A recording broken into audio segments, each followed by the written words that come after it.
ఈ test match లో అప్పటికే మన టీమిండియా 8 వికెట్లు కోల్పోతుంది. అప్పుడే బ్యాటింగ్ కి మొహమ్మద్ షమి అండ్ జస్ప్రీత్ బుమ్రా వస్తారు. బుమ్రా బాల్ ఎక్కడ పడుతుందో సరిగా కనిపెట్టలేకపోయాడు. బ్యాటింగ్ లో స్ట్రగుల్ అయిపోయాడు మన బుమ్రా.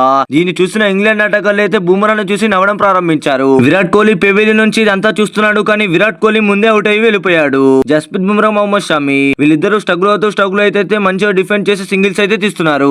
కానీ ఒక్కసారిగా మన జస్ప్రీత్ బుమ్రా అయితే బౌలర్ ని తప్పుదారి పట్టించి సిక్సెస్ అయితే కొడుతున్నాడు. వీళ్ళిద్దరు టీమిండియాని అద్భుతంగా డిఫెండ్ చేసి ముందుకు తీసుకువెళ్తున్నారు. అప్పుడే ఒక సమయంలో అయితే భారీ బౌన్సర్ అయితే మన బుమ్రా మెడకు తాకుతుంది. అప్పుడు గ్రౌండ్ లోకి డాక్టర్ కూడా వచ్చాడు. బుమ్రా అయితే ఇట్స్ ఓకే నేను ఆడుతున్నానని చెప్పాడు డాక్టర్ కి. ఇక ఇన్నింగ్స్ అయితే ఇద్దరు ప్రారంభించారు.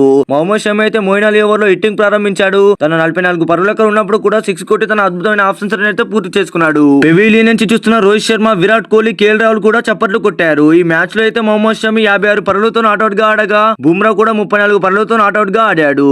ఈ పార్ట్నర్షిప్ రావడం వల్ల మన ఇంగ్లాండ్ అయితే టీమిండియా ఈజీగా ఓడించింది.